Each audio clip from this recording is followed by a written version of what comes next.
The shortcuts on Pro Tools. All right. All right. Well, I know you now, Nico, but Hello, why don't you let hello. everybody else introduce yourself on the Milk Room podcast? Hello, my name's Nico Jordan. I'm a musician out of Arizona. Nice, nice. So, Nico Jordan, what kind of music you make?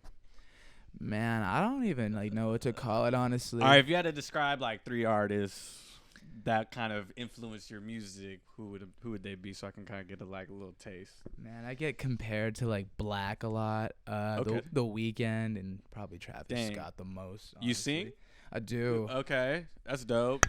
Not like a world class singer or anything, but Nah, I that's dabble cool. in it a little bit. Jamie Foxx was, and I was just watching this clip of Jamie Foxx and Kanye in the studio, and Jamie Foxx was doing the whole R&B thing. And Oh man, you know- speaking of Jamie Foxx, shouts out to him, bro. I hope he's healing up. I don't know if you know. heard about that, but No, I hope actually he's really doing cuts good. close. We actually carried a brand who's Jamie Foxx's stylist named Jack Manson. He's like, they've been kind of going through it. You never know what happens in your health. Like, that shit is wild. That's Like, crazy as fuck. Yeah. That's super dope. But yeah, Jamie get better. Okay, so you sing The Weeknd and whatnot. What do you usually talk about in your music? What's like what inspires you? Man, so I don't know, growing up, wasn't introduced to hip hop. Like my family listened to alternative rock music, so I kind of fell into the lane of talking about heartbreak and Yeah. just I don't know, I guess regular life shit that I deal with. Okay. And try to make it as that's dope. relatable as possible. No, we all deal with heartbreak. Love is a big thing, whether it's love in your career or passion in life or purpose, and then you have your love life. Everybody looks for belonging. So I feel like one of those two topics things fall into. So that's super dope. What projects you got coming out?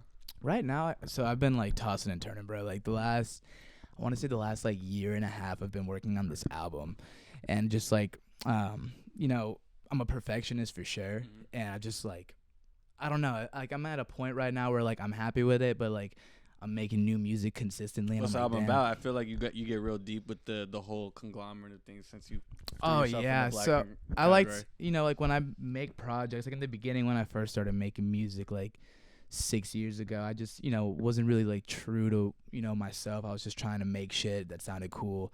But as of recently, I've been really trying to structure my albums and the projects I make around storytelling, true storytelling. So I have this album I'm working on. It's called The World That Never Was, and it's pretty much about having a existential crisis, just a super deep Expand on that.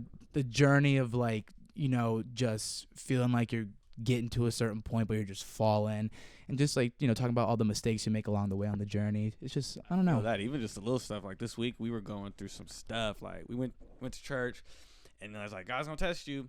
And then all of a sudden we got a flat tire. My landlord wouldn't resign the lease.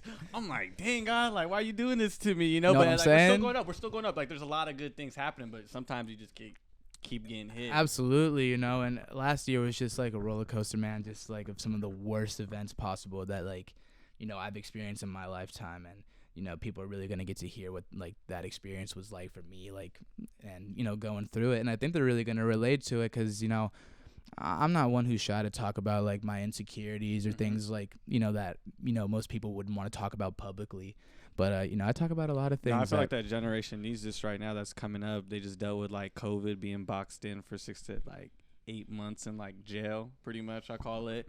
And for you to talk about those things, I think super important, because that's how I got through life in whether it was heartbreak or just me listening to heavy metal at the gym to get my anger out, and just death, whatever, Yeah, for there sure. was some sort of letting out of the emotion, And I think a big part of what was important for me when I was creating this record that I'm gonna be putting out soon was I really wanted it to have substance behind it, not tarnishing any of the artists out today. I love so many different kinds of music, but I just feel it's so negative based, just it's not really speaking on growth or I don't even know how to explain it, man. I'm trying to make a coming of age record, you know what I'm saying? And there's substance. I think music definitely does need substance right now, because everything's just so fast paced with the society we're in.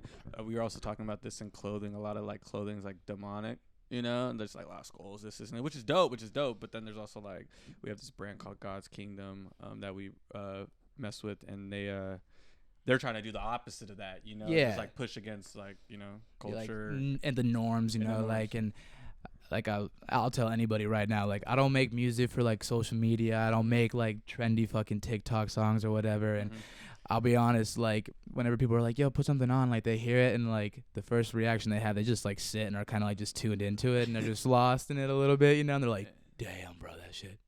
Yeah, I felt that." And I'm like, "That's what I'm going for," you know what I'm saying? Dang. So with that, like, how are you think about like marketing your music? You know, with that, because that's tough too. You know, Yeah, that's balancing like the realness and then marketing it. honestly, I think it like with a lot of the last releases I've had. I feel like I tried way too fucking hard. Like to be like, look at this, fucking listen to my shit. Like, I'm kind of going into it, like, marketing wise, like, obviously staying true to myself, but at the same time, like, just posting things that I enjoy and, like, giving them kind of like a sneak peek into what, like, my day to day life looks like. Like, Okay.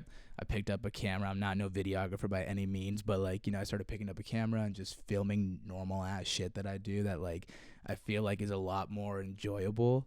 Like, I feel like yeah, because they have to like relate to you as a content person. yeah, like, like content I see where it's like someone just doing some normal ass shit that I could go out and do or probably like would want to do.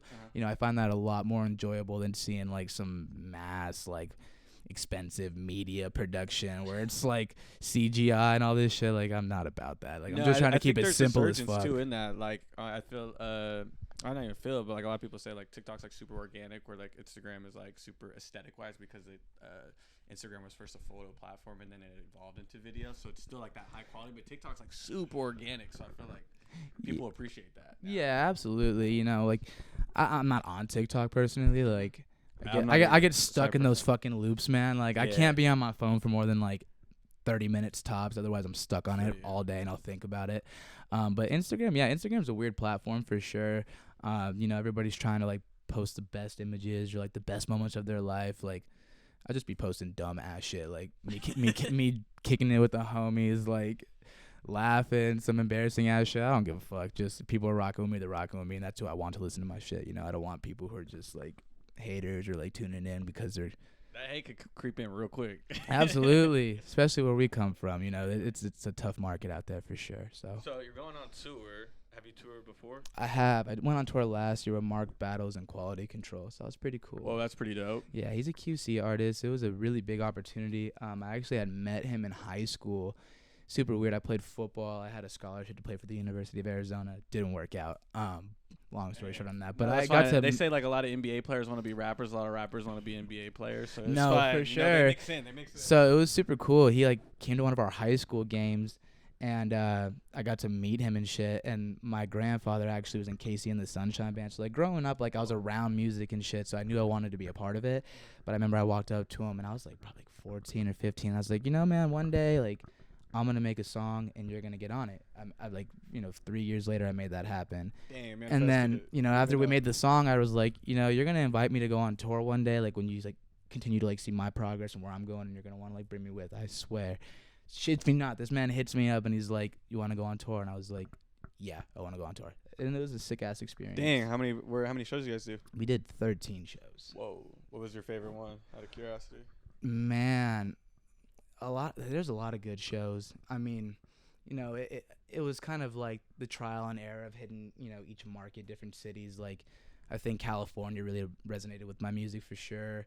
His hometown, Indiana, those fools went fucking wild. They went insane. That show was fun. We were in Portland. I lived in Portland, like I was telling you. I lived out there for a minute, so had hella people pop out to that show. That show was hella fun. Yeah, seeing friends and stuff like that. Oh, yeah, like man. They're just like, that's crazy, bro. I remember when you were saying you're going to do all this shit. Look at you now. And I'm like, I'm just getting started. How's that feeling of the high and by? Like, I know the high and by, but, like, you had to do it in every city. Like, how's that? I think that's where, like, it comes down to, like, how you leave your impression, I feel like I've gotten to meet artists, like, bigger artists on certain occasions, man. And, like, the way they greet you, the way they interact with you, like, that will leave a mark, for, like, the future. So I feel like, I don't know, I just felt like it wasn't that important. And, like, the high and by wasn't that, like, nothing to worry about. As long as you go out there, put on a good show, and leave a good impression, man. That's crazy. So where can people find you at? You can find me on all platforms, Nico Jordan, Nico, not Niko or KKO, Nico, Jordan like Michael. You can find me on all social media platforms at Nico X Jordan. New project coming, new tour coming, you're announcing. Stay tuned. And Shouts out the fucking Milk Room. Shouts out Rain. Shouts out all y'all doing great shit. appreciate y'all.